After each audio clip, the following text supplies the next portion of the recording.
ақын, жазушы, өнер адамның бәрі ізгілік жолындағы адамдар. Жалпы имандылықтың жыршылары. Басты менің көңілімді алаңдататыны біздің ұрпақтың болашағы қандай болады. Биік ойлармен, жақсы ойлармен жұмыс істейтін болсаң, ол жемісін береді. Ол еш уақытта атақ-даңқын, атқарған қызметі мен жазған шығарма, құнды жинағын таразыға салып салмақтап, өзгеге бұлдап көрмеген адам. Дегенмен де оны көпшілік ақын, драматург, жазушы, сатирик, айтыскер, жыршы, жырау, манасшы, кино режиссер, актер, әдебиет пен өнер зерттеушісі, сыншы, тележүргізуші ретінде таниды. Яғни ол бір басына бірнеше мамандықты меңгеріп үлгерген мәдениет қайраткері, замандастардың бүгінгі кейіпкері Баянғали Таханұлы Әлімжанов. Баянғали Таханұлы Әлімжанов 1954 жылы 16 қазанда Ақмола облысы бұрынғы Көкшетау еңбекшілдер ауданы Степнек қаласында қарапайым еңбекшілер отбасында дүниеге келген. Сондықтан да ол еңбекке ертарласып, әкенің асыл тәрбиесіне сусындап, бала күнінен алғыр болып өседі. Өмірінің ажырамас тұстарына айналған өнерді де осы кезде бастайды. Біз үшін ең рухани тәрбиенің, мәдениеттің бәр бастауы ауыз әдебиеті болды, батырлар жыры болды. Сонда бізді бала кезімізде тәрбиелегенде қыстың ұзақ кештерінде бұна батырлар жырын оқитын әкеміз. Хат танымаймыз, ана бір қызыл кітап болды, қазақ эпосы деген. 7 батырдың жыры кірді ішіне. Соны оқып, дауыстап оқиды, біз сағынды ұйып тыңдаймыз. Алғаш хат танығанда бірінші оқығаным Қобыланды батырдың жыры болды. Сол кітапқа керемет құмар болдық. Қазақтың батырлар жырын, аңыз ертегілерін сондай құмартып оқып өстік. Соның өмірге әлем әдебиетінің қазақша аудармаларын тіпті орысшасын да оқып кеттік. Кітапханада кезекке тұрып оқитынбыз. Иә, ол балалығын ізденіспен өткізді. Ауыл балалары сияқты ойын қуған жоқ, майшамалып білім шырағының ізіне түсті.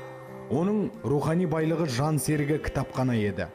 Арғымағыңды жамандап, тұлпар қайдан табарсың, тұяғыңды жамандап, сұңқар қайдан табарсың деп Асанғайға айтпақшы, өскелең жас ұрпақ кітапты технологиямен ауыстырды деп оларды сөгуден де аулақ.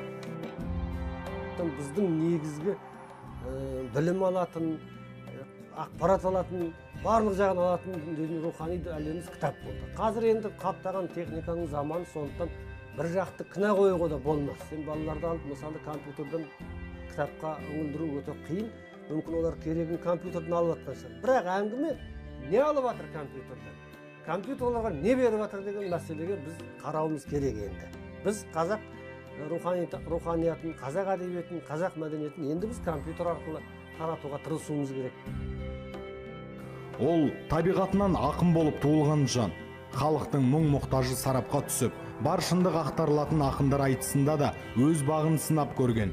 20 жылдың ішінде 216 рет айтысқа қатысып, 100-ден аса конкурстан өтіп, 22 рет бас жүлде иеленгені осының дәлелі. Өмірімде айтысқа шығам деген ойымда жоқ болды. Ең алғаш айтысты 80-ші жылдар теледидардан көрдік.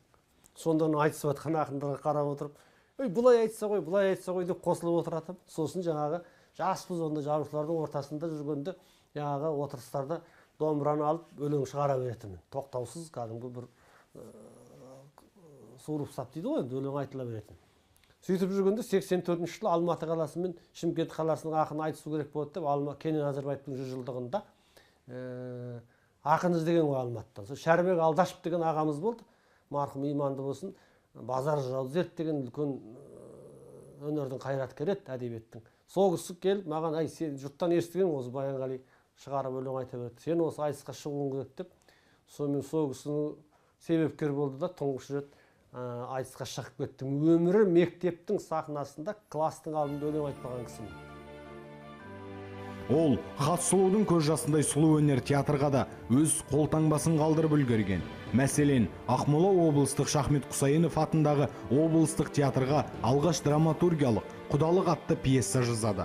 10 жыл бойы сахналанған қойылым көрермендер тарапынан да оң бағасын алған. Одан кейін Қайран кемпір шалдары деген пьесам ол әлі жүріп жатыр, 10 жылдан асып кетті. Содан кейін Қожа Насыр деген пьесам қойылды. Сонымен мен бұл оқиғаға мен өте ризашылық білдіремін, жақсы оймен еске аламын. Содан кейін осы біраз дүние жаздым, қазір мен 12 пьеса жаздым. Ол біздің бірқатар театрларда қойылды, 10-11 театрда қойылды. Әлі де қойылады деп ойлаймын.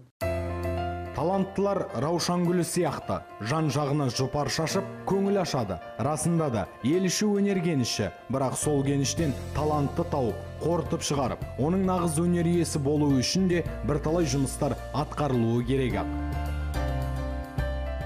Жалпы өнер дегенде ең алдымен өнер шынайы болу керек, ол шыншыл болу керек, өмірмен тамырлас болу керек. Әрине өмірдің көшірмесі емес, ал өнер туындысының бойында қаны болса, жаны болса, ол жасай береді деген сөз.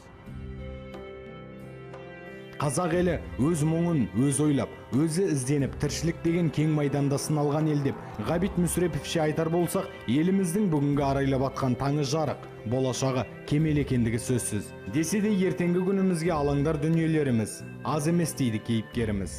Ең басты менің көңілімді алаңдататыны біздің ұрпақтың болашағы қандай болады? Біздің халқымыздың жағдайы қандай қауіп қатерлер бар? Соны ойлауымыз керек ең бастысы.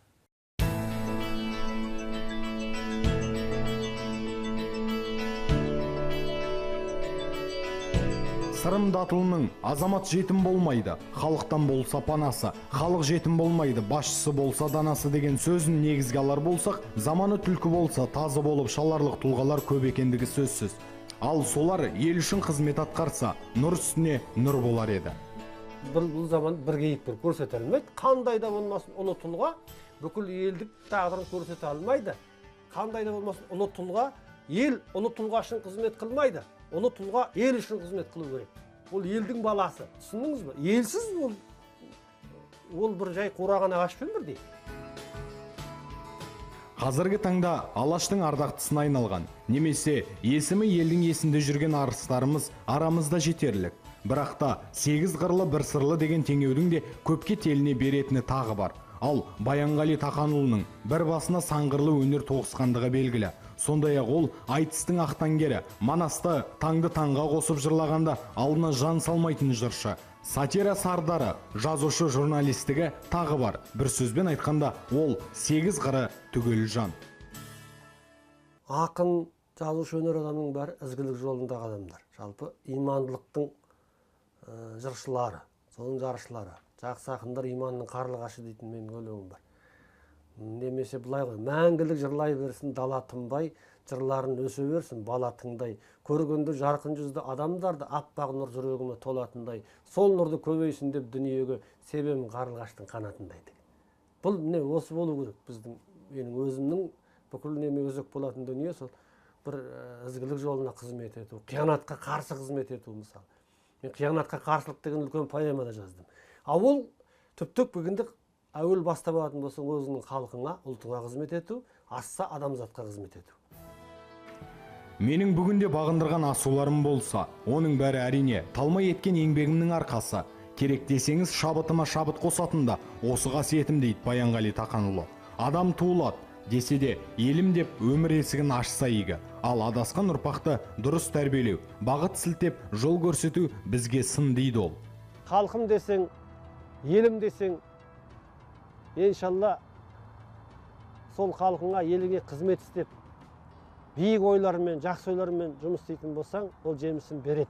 Ол бір басың далада қалмайды. Халқың, елің аман болса, бірге көркейесің. Сондықтан балдарға, жастарға айтатыным сол. Ол әрине өз басыңды, өз тіршілігіңді ойлау керек шығар.